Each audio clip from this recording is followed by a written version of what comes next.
Nais ko rin pong gamitin po ang pagkakataon na ito, pangbatiin po ang isa nating kababayan, si Alex Ayala, for winning the Birmingham Tennis Championship sa United Kingdom. Congratulations po. At this juncture, please allow me to acknowledge the press. May I now request the Blue Ribbon Committee Secretary to acknowledge our resource persons for today. Committee Secretary. The following resource persons are present. From the Department of Public Works and Highways, Undersecretary Ricardo Bernabe III, Undersecretary Arthur Bisnar. From the Department of Justice, Prosecutor General Richard Anthony Fadulion, Undersecretary Nicholas T., Assistant Secretary Joey Bernardes. From the Department of Budget and Management, Assistant Secretary Andrea Celine Magtalas. From the Office of the Ombudsman, Attorney Karen Batu, Attorney Jeffrey Ravello. From the National Bureau of Investigation, Director Melvin Matibag. That's all, Your Honor. Comsec, may we know who did we invite other guests? Can you mention those who did not show up today, despite the fact that we sent notices to them last Wednesday afternoon? We invited Representative Ferdinand Martin Romualdez, Representative Sia Alonto Adyong, Representative Jose Alvarez, Representative Julian Jam Baronda, Representative Laila de Lima, through Speaker D. The reason for their absence,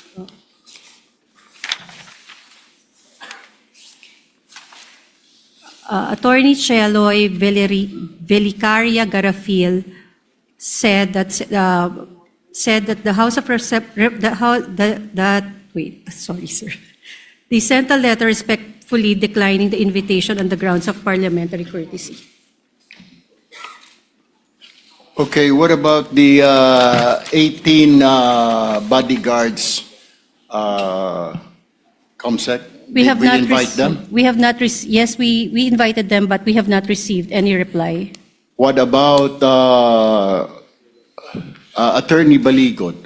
Did we invite them? Did we Yes, invite Your him? Honor, we invited, but we have not received any reply. What well. about former Congressman Mike Defensor? Did we invite him? We did not invite former Congressman Mike Defensor. Okay, Comsec. So, with that, we now allow our fellow senators to deliver their opening statements, if they have any. Go ahead. Thank you, Chairperson Senator Erwin. Magandang umaga sa ating lahat. As earlier noted, for the record, today's proceedings are being conducted as a consultation and organizational meeting rather than a hearing of the committee. The purpose is to facilitate the orderly transition and continuity of the committee's work pending the completion of its reorganization and membership and formal constitution of the committee.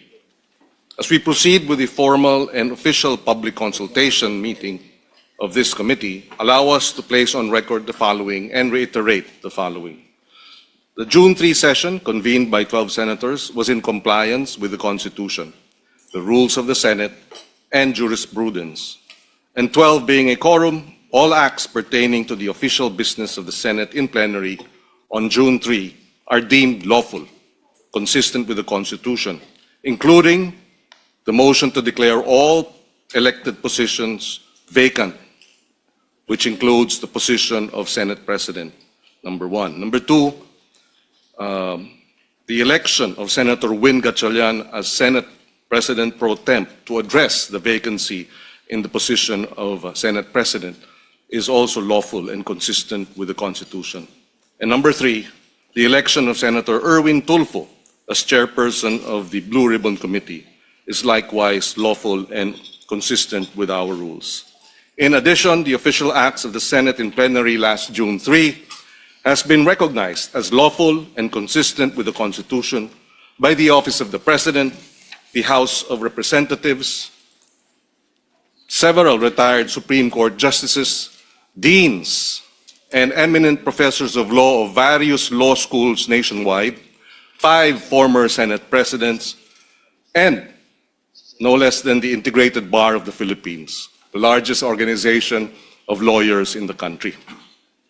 As such, we reiterate, therefore, that the so-called Blue Ribbon Committee hearing conducted last Thursday, June 4, was illegal, void ab initio, and had no binding effect. It is in this context that today's public consultation and organizational meeting of the Blue Ribbon Committee is being called to order. And we hope that with this proceedings, we will be able to get to the bottom of the truth behind the allegations earlier presented. Thank you, Mr. Chairman, and I yield the floor. Thank you, Senator Pangilinan. We now go to our acting Senate President, Senate Pro Tempore, Win Gatchalian. Maraming salamat, Chairman, and let me acknowledge and thank our Chairman, Chairman Erwin Tulfo, for calling this hearing/consultative meeting. Let me also thank our Vice Chairman, Vice Chairman Kiko Pangilinan, and of course, all the members of this esteemed committee. Unang-una sa lahat po, nakakadismaya na hindi po umattend yung 18 bodyguards, yung kanilang abogado na si Attorney Baligod at si Ginoong Mike Defensor dito sa ating patawag. Ito po ay opisyal na patawag. Nag-release po ang Blue Ribbon Secretariat ng official na invitation. Ipinost to sa website. Itong ating consultative meeting today ay ini-stream rin po sa website. At makikita ho natin na full complement po ang nandito po sa consultative meeting. At nakakadismaya po dahil kung alam ng mga invited guests, particularly po yung 18 bodyguards, na sa loob ng kanilang puso ay alam nila ang katotohanan, dapat pumunta ho sila dito para ipamahagi at i-share sa ating lahat ang katotohanan. Hindi ho pwedeng pumili kung saan sila pupunta at magsalita. Hindi ho pwedeng pumili kung sino ang kakausapin ho nila, kung kakampi man o hindi. Dahil kung alam mo na sa puso mo ang katotohanan, kahit saan ka pumunta, katotohanan ang dapat mong sabihin. Marami ho ako personally, marami po akong inihandang mga katanungan. Nakita ko po yung kanilang mga sinumpaang salaysay. Marami po akong gustong itanong dahil marami po akong nakikitang inconsistency, gaps, at gusto kong malinawan itong mga inconsistencies at gaps. Nagprepara ho tayo para makausap po sila at para po maging patas ang pagdinig ho natin ngayong umagang ito. Pero sa ganitong sitwasyon, ako po personal na nadidismaya dahil hindi ho tayo nagkaroon ngayon ng pagkakataon para matanong sila at lalong klaruhin yung mga kanilang isinasabi itong mga nakaraang mga panahon. Sa alam ko marami ho silang inikutan na iba't ibang venue para magsalita. Pero ito po yung pinakamahalagang venue para po ilahad ang katotohanan. So sa ganitong punto, ako po ay nagpapasalamat po sa ating chairman sa kanyang paghahanda dito sa ating aktibidad ngayong araw na ito. At nagpapasalamat po ako sa lahat ng ating mga kasamahan dahil nagbigay ho sila ng oras at naghanda sila, no, para harapin po itong mga 18 bodyguards na marami pong sinasabi tungkol po sa iba't iba pong mga personalidad. Maraming salamat po. Maraming salamat po, Senator Pro Tempore, Acting Senate President Win Gatchalian. We'd also like to acknowledge the presence of our colleague, Senator JV, Senator Bam Aquino, Senator Tito Soto, and Senator Risa Ontiveros. Salamat, Chair. We now, I believe Senator Rafi has a statement. Thank you, Mr. Chair.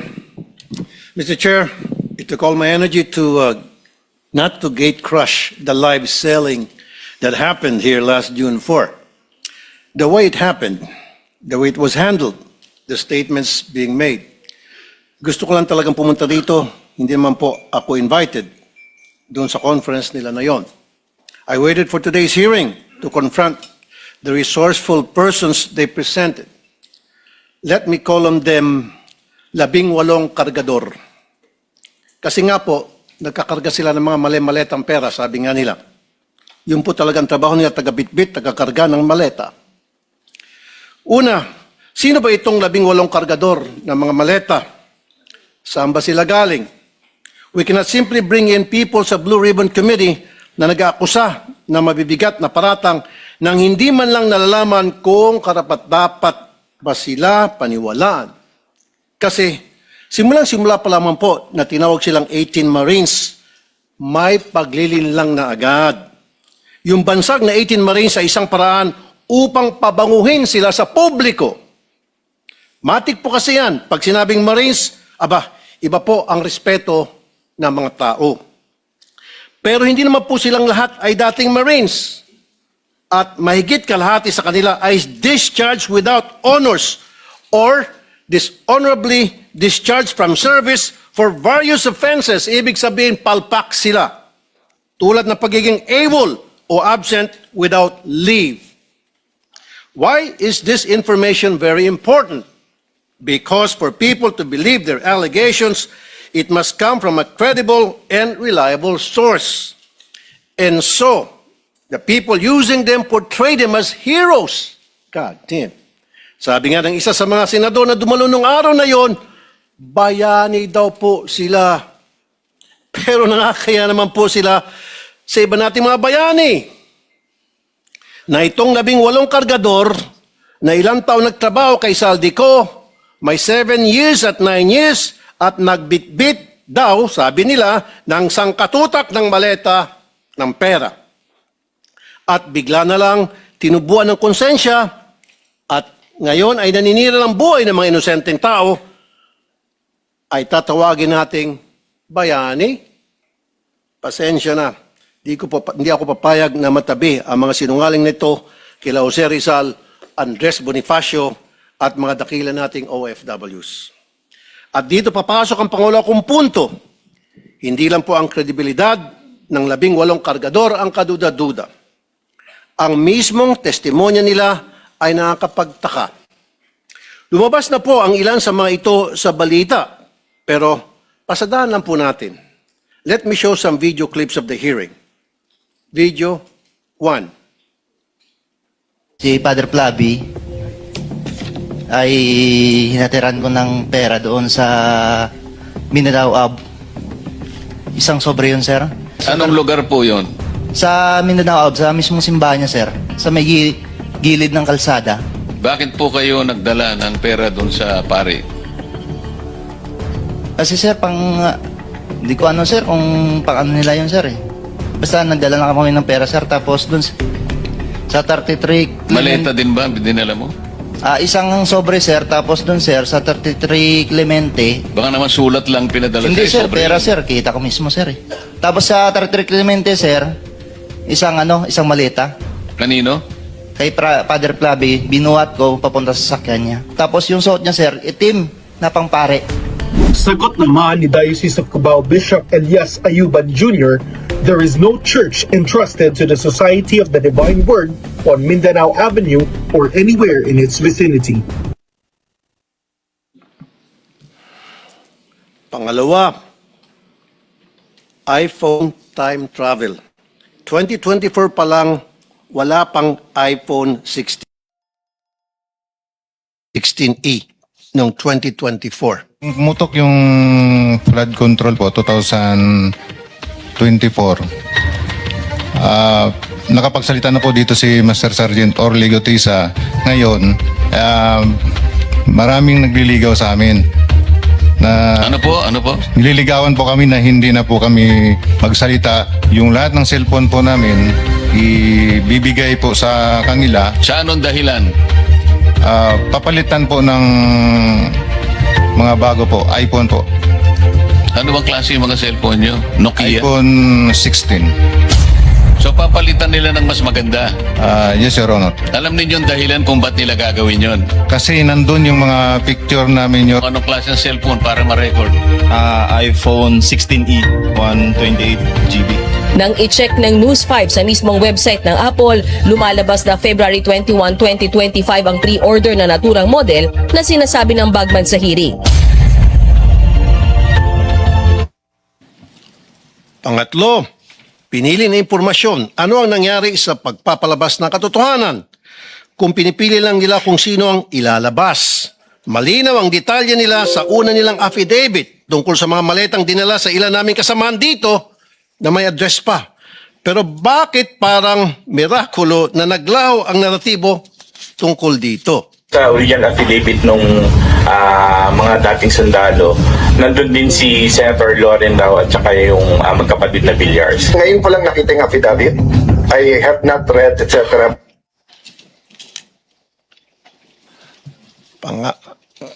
Pangapat, aking pinasilip ang lugar na yon sa Makati.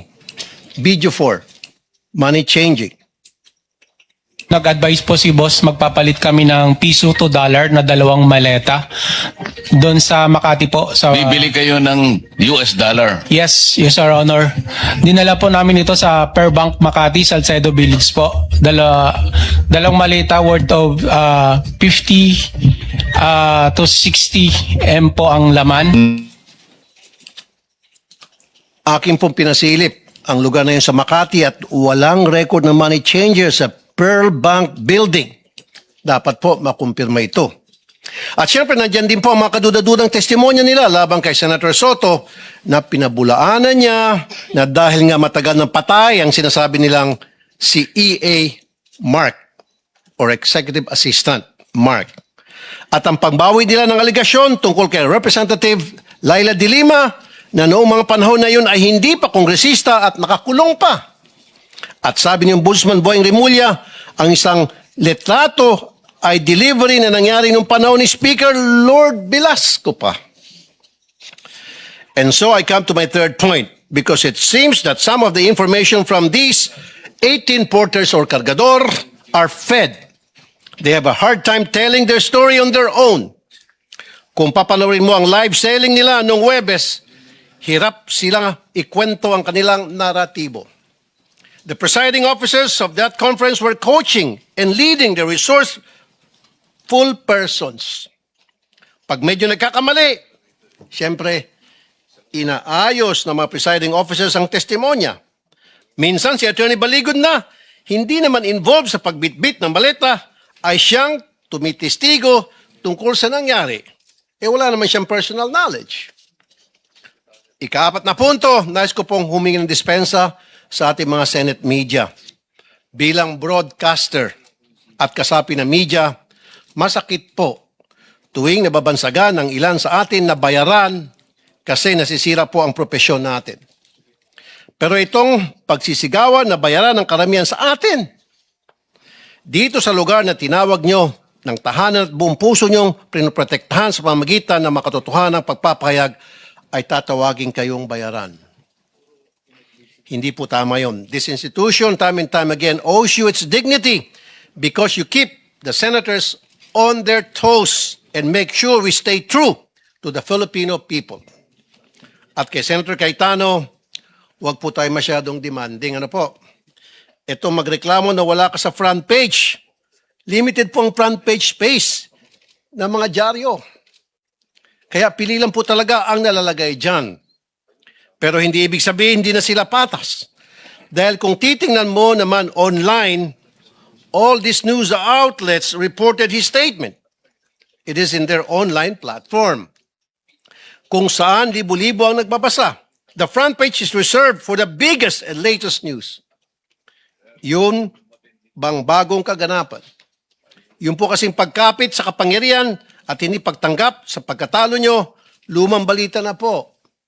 But nevertheless, it was reported upon. I-google niyo po yun.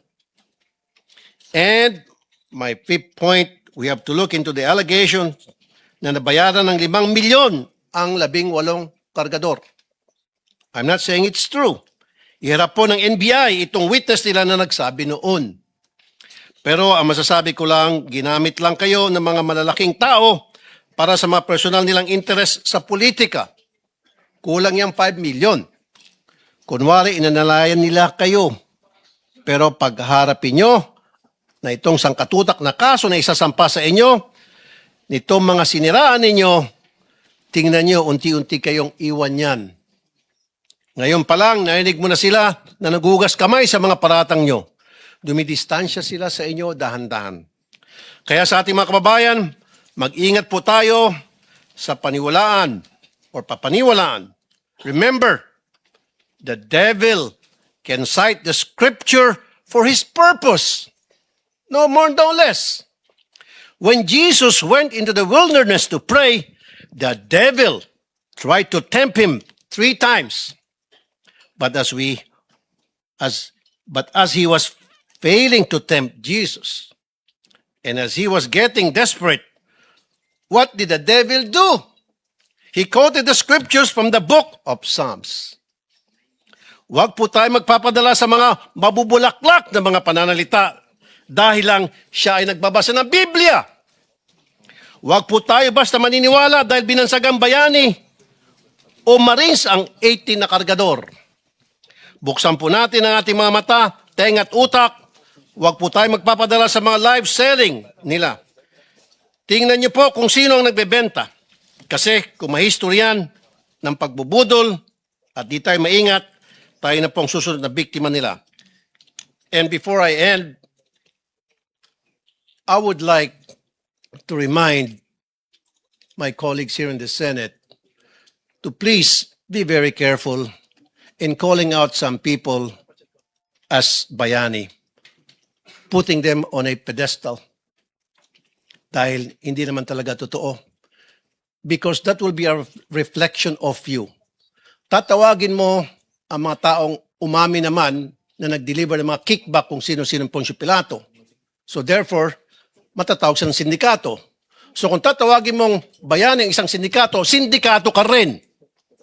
As simple as that. Maraming salamat.